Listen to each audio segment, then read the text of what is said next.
Tyrannosaurus rex. North America's top predator.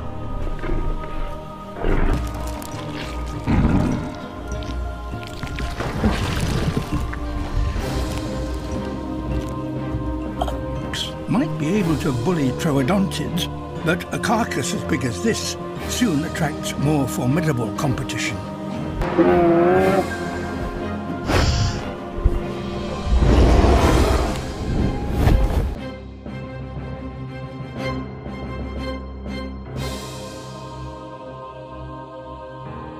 Halo guys, kembali lagi di YouTube Mamang Channel.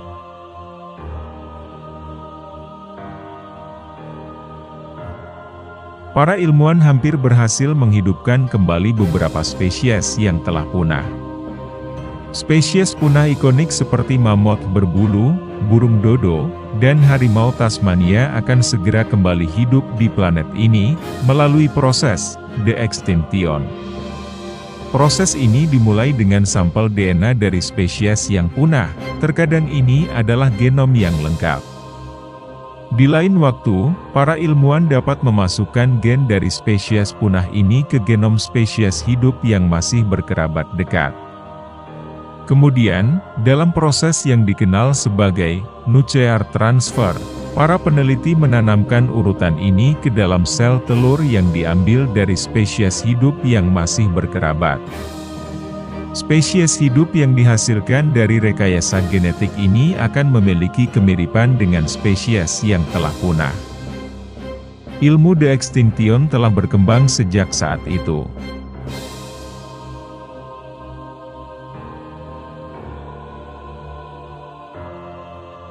Berikut kami bahas, inilah 5 jenis hewan punah yang direncanakan untuk dihidupkan kembali.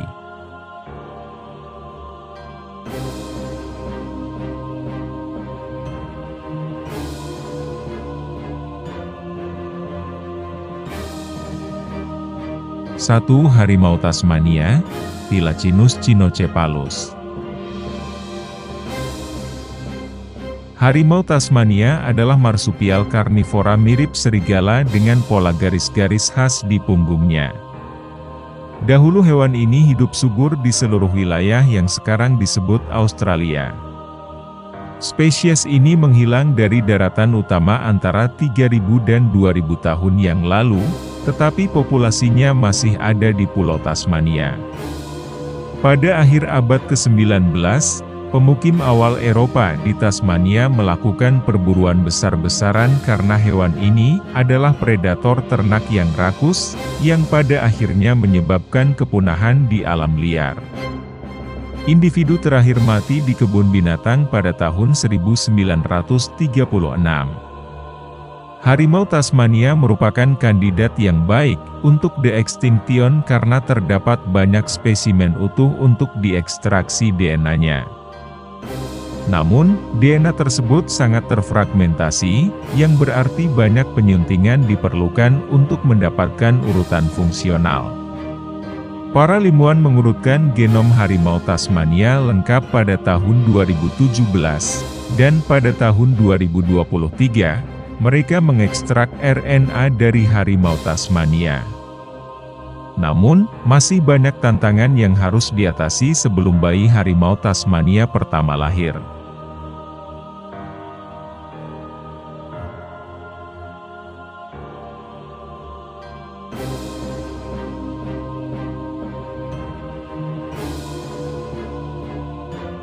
Dua, mammoth. Mammoth berbulu hidup antara 300.000 dan 10.000 tahun yang lalu, selama zaman es terakhir, dan diperkirakan populasi kecil yang terisolasi bertahan hidup di Pulau Wrangel hingga sekitar 4.000 tahun yang lalu.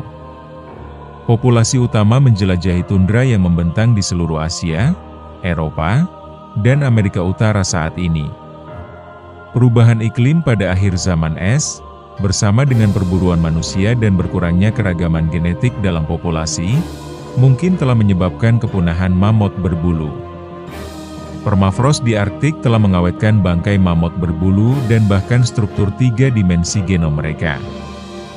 Ini berarti para ilmuwan dapat mengekstrak DNA yang terpelihara dengan baik dan berpotensi menyusun urutan genetik yang menyerupai hewan aslinya. Hal ini, pada gilirannya akan memungkinkan para peneliti untuk melakukan nuclear transfer dengan sel telur gajah modern untuk menghasilkan spesies yang mirip dengan mamut berbulu. Terobosan baru-baru ini menunjukkan bahwa pemulihan kepunahan mamut berbulu semakin dekat. Perusahaan pemulihan kepunahan yang ada di Amerika Serikat, Colossal Biosciences, mengklaim akan menghasilkan anak mamut pertamanya pada tahun 2028.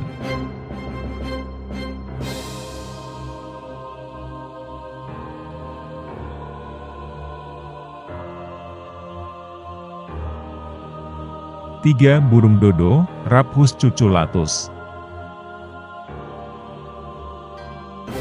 Burung dodo, Rapus cuculatus, adalah burung besar yang tidak bisa terbang endemik di Mauritius, sebuah pulau di lepas pantai Madagaskar. Burung dodo punah pada abad ke-17 sebagai akibat kedatangan orang-orang Eropa, dan karenanya menjadi lambang kepunahan yang disebabkan oleh manusia. Orang Eropa tiba di Mauritius pada tahun 1598, membawa serta berbagai spesies non-asli yang merusak, termasuk tikus, kucing, dan bahkan monyet.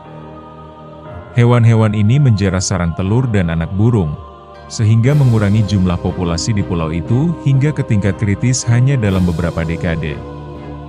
Bersamaan dengan penggundulan hutan dan perburuan oleh manusia, yang pada akhirnya menyebabkan burung dodo punah pada tahun 1681. Saat ini, DNA burung dodo masih ada dalam spesimen di Museum Sejarah Alam. Pada tahun 2022, para ilmuwan menyusun genom dodo pertama menggunakan spesimen yang diawetkan yang disimpan dalam sebuah koleksi di Denmark. Namun, beberapa rintangan masih ada sebelum spesies tersebut dapat dihidupkan kembali. Di antaranya adalah kebutuhan untuk merekayasa keragaman genetik ke dalam urutan DNA dodo sehingga tidak berakhir dengan populasi klon. Di sisi positifnya, menghidupkan kembali dodo bisa jauh lebih cepat dan mudah daripada mamut berbulu atau harimau Tasmania, mengingat DNA burung tersebut terkandung sendiri dalam telur.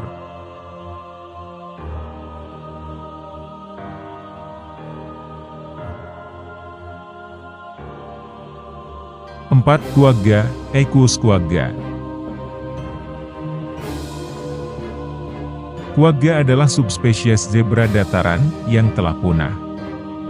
Quagga merupakan hewan endemik Afrika Selatan dan memiliki lebih sedikit belang di bagian belakang tubuhnya dibandingkan zebra lainnya. Mereka menjadi incaran para pemburu karena bulunya yang tidak biasa dan oleh para petani yang ingin menggembalakan ternak tanpa persaingan dari hewan lain. Penganiayaan yang tak henti-hentinya pada abad ke-19 membuat quagga punah di alam liar, dan spesimen terakhir di penangkaran mati pada tahun 1883. Hanya 7 kerangka quagga yang masih ada, menjadikannya kerangka paling langka di dunia. Seperti halnya Auroch, upaya untuk menghidupkan kembali quagga tidak melibatkan rekayasa genetika. Sejak 1987, The Quagga Project di Afrika Selatan telah secara selektif mengembangbiakan zebra dataran dengan garis-garis yang lebih sedikit dari biasanya untuk mengambil setidaknya gen yang bertanggung jawab atas pola garis-garis khas quagga. Namun, proyek tersebut kontroversial, dengan para kritikus berpendapat bahwa hewan yang dihasilkan akan tetap menjadi zebra dataran dan bahwa uang tersebut akan lebih baik digunakan untuk proyek konservasi lainnya. Sebaliknya, mungkin saja untuk mengkloning quagga dengan mengekstraksi DNA dari sumsum tulang kerangka atau dari spesimen taksidermi, dan kemudian menyuntikkannya ke dalam sel telur zebra yang masih hidup.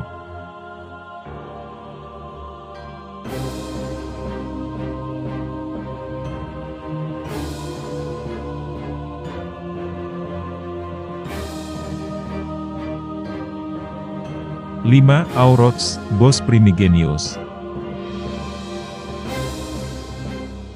Aurochs adalah nenek moyang liar semua sapi modern, termasuk sapi domestik. Mereka adalah hewan bertanduk raksasa yang jangkauannya membentang dari Afrika Utara, Asia, dan hampir seluruh Eropa selama ribuan tahun, dengan fosil paling awal yang diketahui berasal dari sekitar 700.000 tahun yang lalu. Aurochs adalah mamalia darat terbesar yang tersisa di Eropa setelah zaman es terakhir berakhir, tetapi manusia menyebabkan mereka punah melalui perburuan berlebihan dan perusakan habitat. Aurochs terakhir yang diketahui mati pada tahun 1627 di hutan Jak Toro, Polandia. Upaya yang sedang berlangsung untuk mengembalikan Aurochs berbeda dari upaya untuk spesies punah lainnya, karena mereka tidak memerlukan rekayasa genetika.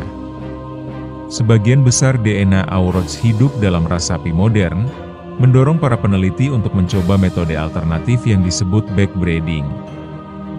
Backbreeding melibatkan pemilihan dan pengembangbiakan sapi yang memiliki ciri fisik dan perilaku yang menyerupai Aurochs. Ini terutama ras Eropa Selatan yang dipelihara dalam kondisi yang relatif liar. Proyek tersebut, yang berpusat di Belanda, telah menghasilkan lebih dari 6 generasi sapi dan, sangat dekat, untuk menghasilkan tiruan Aurochs.